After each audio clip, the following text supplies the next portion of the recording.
जो वेद और पुराण की जानकार है वो ब्राह्मण है, उसमें मैं भी हूँ, आप भी हो सकते हैं,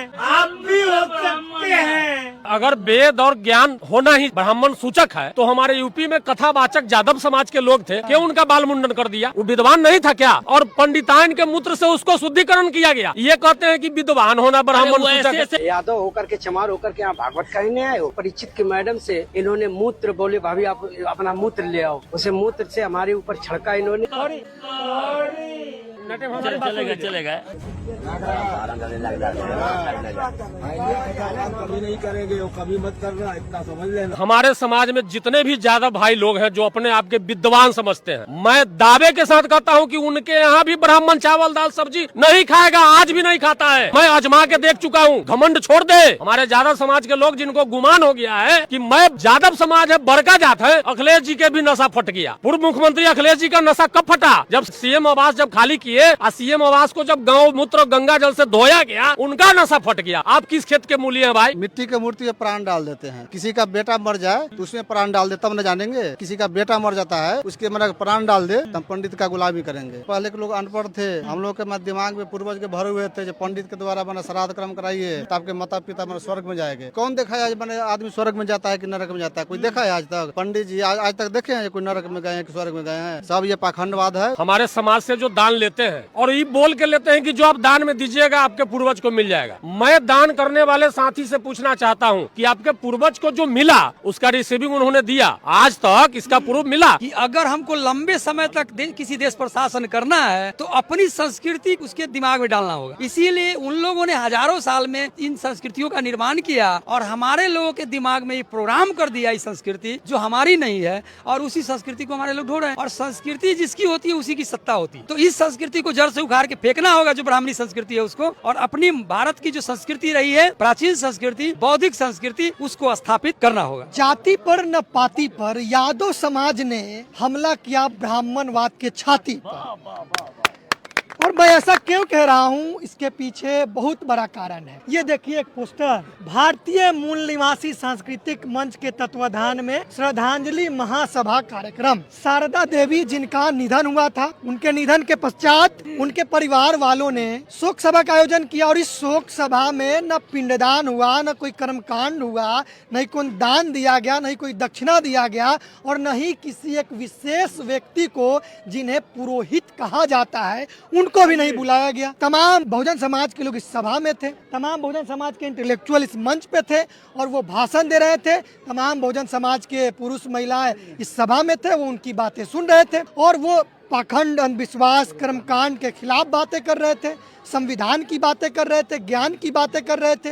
वो ये नहीं कह रहे थे कि गोबर पूज लीजिए, पत्थर पूज लीजिए, आप खटिया दान कर दीजिए आपके माताजी को मिल जाएगा, आप गाय दान कर दीजिए आपके माताजी दूध पिएंगे, आप चप्पल दान कर दीजिए आपकी माताजी पहन लेंगे। वो अलग बात है कि आपके माताजी को 5 नंबर चप्पल होता है और वो मांग लेंगे 6 नंबर, क्योंकि उनको 6 नंबर आता है उनके घर परिवार वालों को, तो ये अलग बात है। वैशाली जिले के सलाह पंचायत में महमदपुर गाँव में इन लोगों ने कर्मकांड, पिंडदान, इन तमाम कुरीतियों का बहिष्कार किया है। तमाम लोग मेरे साथ हैं, इनसे बात करके समझते हैं कि इस प्रकार का जो बदलाव है वो लगातार क्यों हो रहे हैं और इसका मुख्य उद्देश्य क्या है। क्या नाम है सर आपका?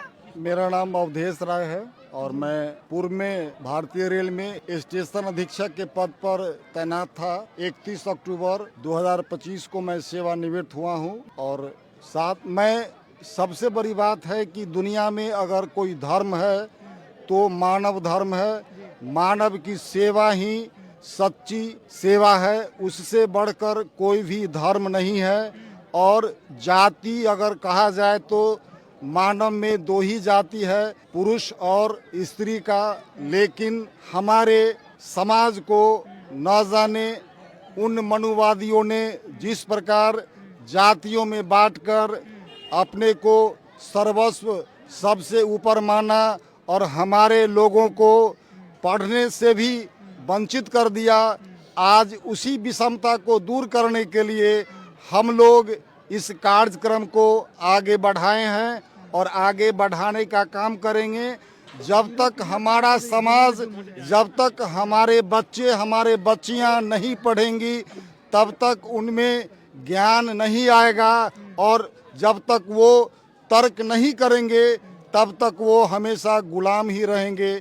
इसलिए मैं यह संदेश देना चाहता हूँ, असमानता को दूर करने के लिए हमें अपने बच्चों को पढ़ाना होगा और जो पाखंड है, अंधविश्वास है, उसका समूल नष्ट करना होगा।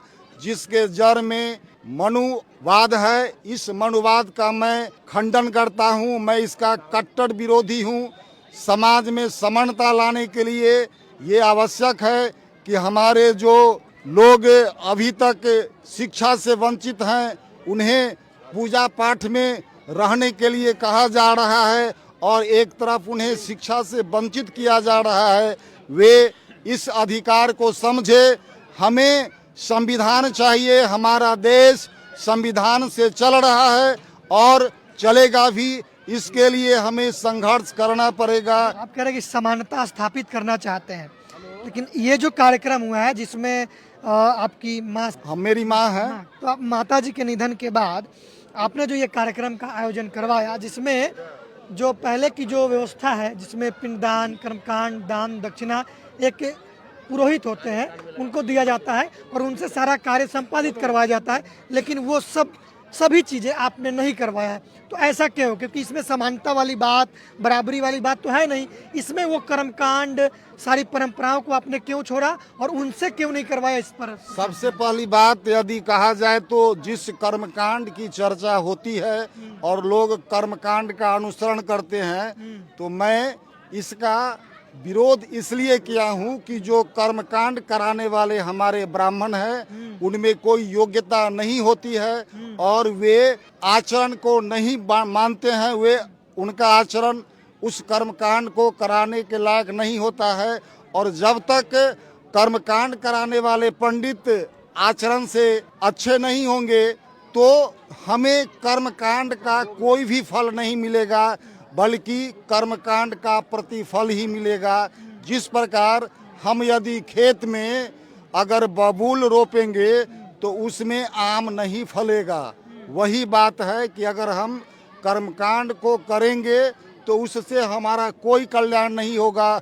हम उसी गर्दिश में डूबे रहेंगे और हमें आगे बढ़ने का कोई अवसर नहीं मिलेगा। इसलिए हमें संविधान के तहत जो अधिकार दिया गया है, हम जब तक नहीं पढ़ेंगे, हमें संविधान का अध्ययन करना चाहिए। संविधान से ही सब कुछ चलता है। आज लोग चाहते हैं कि मनुस्मृति को लागू करें, जो अब कतई संभव नहीं है।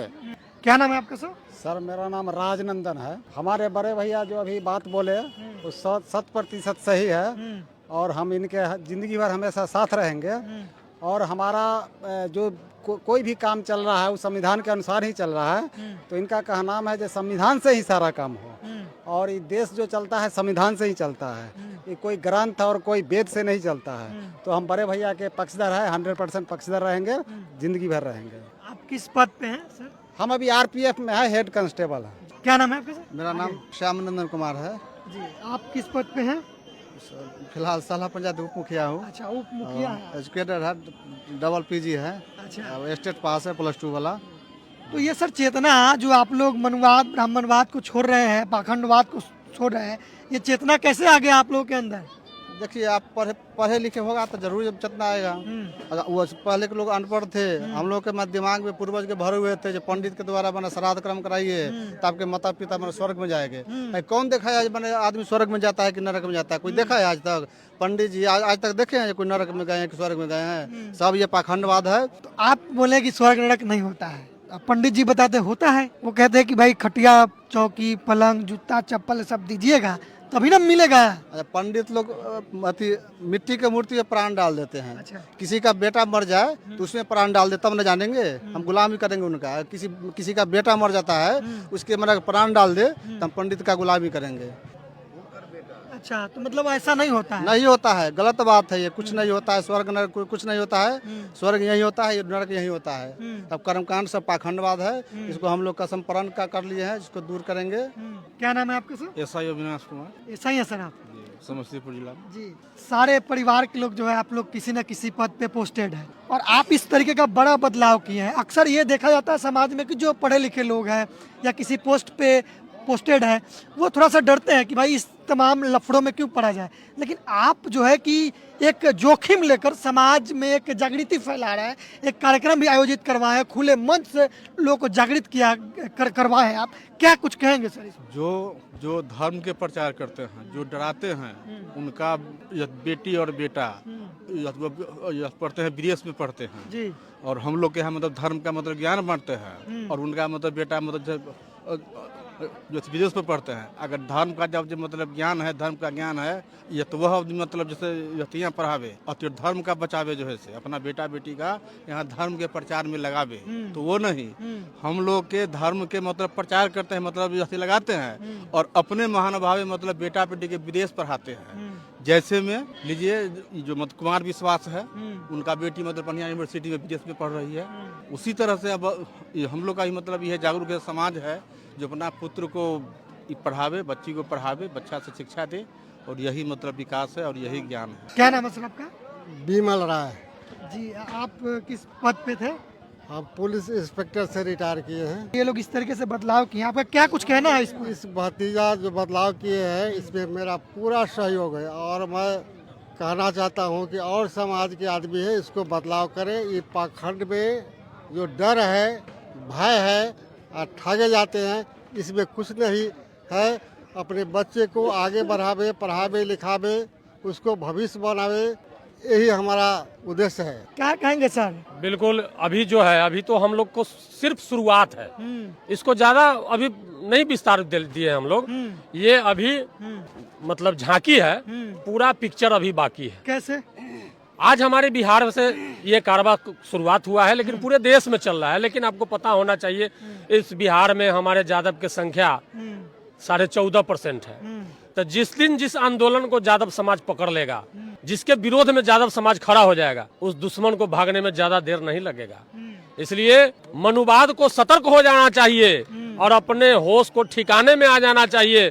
और आज हमारा यूजीसी जो बिल जो आया है, जो मनुवाद के प्लानिंग के तहत, इसमें तो स्टे लगा दिया गया, प्लानिंग के तहत बिल लाया एससी एसटी ओबीसी को अपने पक्ष में करने के लिए।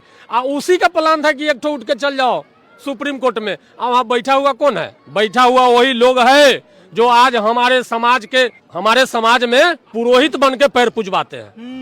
इस यूजीसी के विरोध करने वाला कोई और लोग नहीं है। एससी एसटी ओबीसी के कोई नहीं है, न इसमें कोई मुस्लिम लोग है, न इसमें कोई सिख है, न कोई ईसाई है।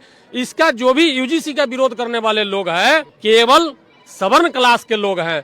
तो हमारे लोगों को आंख खुल रहा है, और उसी आंख खुलने का नतीजा है यादव समाज के यहाँ इस तरह के कार्यक्रम आप देख रहे हैं। और ब्राह्मणवाद को जड़ से इन्होंने उखाड़ के फेंकने का काम इन्होंने किया है। और बड़ा खुशी के बात ये बात का है कि आमतौर पर देखा गया है कि कहीं कहीं पर जो है ना, एक भाई ब्राह्मणवाद का काम करता है, एक भाई मनुवाद का काम करता है। हम खुशी हैं, इस परिवार से खुशी है। मैं सैल्यूट करना चाहता हूं कि ऐसे एजुकेटेड परिवार में 4 भाई हैं, आज चारों भाई एक सुर से ब्राह्मणवाद का विरोध किया है। मैं सैल्यूट करता हूं ऐसे हमारे जाबाज साथी को। और मैं माता शारदा देवी को भी नमन करना चाहता हूं कि ऐसे 4 सपूत इन्होंने पैदा किया। कि वो जो करवाते हैं 2-3-4 चीजें, स्वर्ग में भेजना, दान करवाना, बाल मुंडन करवा देना, क्या क्या दान करवाना, बहुत कुछ करवाना, उतरी सुतरी, इंडा पिंडा, सब कुछ करवा देते हैं। आपका क्या तर्क है? क्या कहना चाहेंगे जो उनके खंडन करेगा आपका तर्क? देखिए, मैं तो कहता हूं कि दान जो लिए, हमारे समाज से जो दान लेते हैं और ये बोल के लेते हैं कि जो आप दान में दीजिएगा आपके पूर्वज को मिल जाएगा। मैं दान करने वाले साथी से पूछना चाहता हूं कि आपके पूर्वज को जो मिला उसका रिसीविंग उन्होंने दिया? आज तक इसका प्रूफ मिला? हम अगर दान कर दिए, अपने माता पिता के लिए दान कर दिए, इसका कोई रिसीविंग अगर किन्हीं को मिला है, तब मैं कहिए उनको जीवन भर के लिए मैं अपना गुलामी लिख दूंगा, उनके चरणों में मैं गुलामी करूंगा, अगर उनके माता पिता अगर रिसीविंग वहां से भेज दिए होंगे तो। मैं ये कहना चाहता हूं। और दान देते देते हमारे हजारों पूर्वज, न जाने कितना पूर्वज मर गए। आज के तिथि में भी क्या है? गरीब, लाचार, कमजोर, अशिक्षित आज के तिथि में है। और हमारे समाज से दान लेने वाला के लोग बच्चा क्या कर रहा है? आज पार्लियामेंट के अंदर बैठा हुआ है, आज कोर्ट के अंदर बैठा हुआ है, हमारे ही यूजीसी के खिलाफ में, ओबीसी के आरक्षण के खिलाफ में हथौड़ा पटकता है। आपसे दान ले हमसे पैसा, जी हमसे पैसा लेकर के, हमसे दान लेकर के आज हमारे खिलाफ में कानून बना करके बैठा हुआ है। अब तो खुला है हमारे यादव समाज का नजर खुला है, और यही नजर खुलने का नतीजा है जो कार्यक्रम आप देख रहे हैं। डॉक्टर राम नरेश सिंह यादव जी हैं, मूल निवासी सांस्कृतिक मंच के राष्ट्रीय उपाध्यक्ष। सर क्या कहेंगे, हम आपसे थोड़ा साइंटिफिकली बात करेंगे कि क्या ये संभव है जो वो लोग करते हैं, मरने के बाद खाना खिलाना, पानी पिलाना, दान देना, साइंटिफिकली ये संभव है? क्या कहेंगे, आपका क्या तर्क है? बिना लॉजिक का बात है, इसमें कोई लॉजिक ही नहीं है। एक साधारण पढ़ा लिखा व्यक्ति भी इस बात को समझ सकता है, इसमें कोई बहुत बड़ा रॉकेट साइंस नहीं समझने में, एकदम सिंपल सी बात है। कम पढ़ा लिखा व्यक्ति, नहीं पढ़ा लिखा व्यक्ति भी समझ सकता है कि जो इंसान के शरीर से प्राण निकल गया, जिनकी मृत्यु हो गई, उनके लिए इस दुनिया में अब कुछ भी नहीं बचता है। उनको चाहे आप मिठाई भेजिए, 2 तकिया भेजिए, रजाई भेजिए, गद्दा भेजिए, कुछ भेजिए, उनके यहाँ तक नहीं पहुँचने वाला। ये तो बिल्कुल तार्किक बात है, इसमें कौन बात है, इसमें कोई बहुत बड़ा साइंस तो नहीं है, साधारण बात है। सब ये धंधा है और आपसे ठगी किया जा रहा है, और ठग करके वो अपना जो है माने घर भर रहे हैं, और हम कंगाल के कंगाल बने जा रहे हैं। तो ये बात हमारे समाज के लोगों को समझ में आ गई। आपने समझा दिया कि ये संभव नहीं है, साइंटिफिक तरीके से थोड़ा सा भी सोचेंगे तो पता चल जाएगा। दूसरा सवाल ये कि आखिर इसके पीछे षड्यंत्र क्या है, ऐसा ये करते क्यों है जिसके कारण आप छोड़ रहे हैं? षड्यंत्र यही है कि ये मनुवादी लोग जो है हजारों साल से हमारे लोगों के दिमाग में ये प्लान कर दिया, और देखिए उनको ये पता है ठीक से कि अगर हमको लंबे समय तक किसी देश पर शासन करना है तो अपनी संस्कृति उसके दिमाग में डालना होगा। इसीलिए उन लोगों ने हजारों साल में इन संस्कृतियों का निर्माण किया, और हमारे लोगों के दिमाग में ये प्रोग्राम कर दिया इस संस्कृति जो हमारी नहीं है, और उसी संस्कृति को हमारे लोग ढो रहे हैं। और संस्कृति जिसकी होती है उसी की सत्ता होती है। आपको अगर, हमारे समाज को अगर अपनी सत्ता लानी है और ये देश का मालिक और हुक्मरान बनना है, तो इस संस्कृति को जड़ से उखाड़ के फेंकना होगा, जो ब्राह्मणी संस्कृति है उसको, और अपनी भारत की जो संस्कृति रही है, प्राचीन संस्कृति, बौद्धिक संस्कृति, उसको स्थापित करना होगा। भारतीय मूल निवासी सांस्कृतिक मंच के प्रदेश प्रबोधक है पेरियार दिलीप यादव जी। मैं आपको बता दूं ये कर्मकांड के बारे में, ये जो कर्मकांड जिसको वो कर्मकांड कहते हैं, उसमें मूल रूप से है कि जीवन के बाद के जीवन की चिंता करना।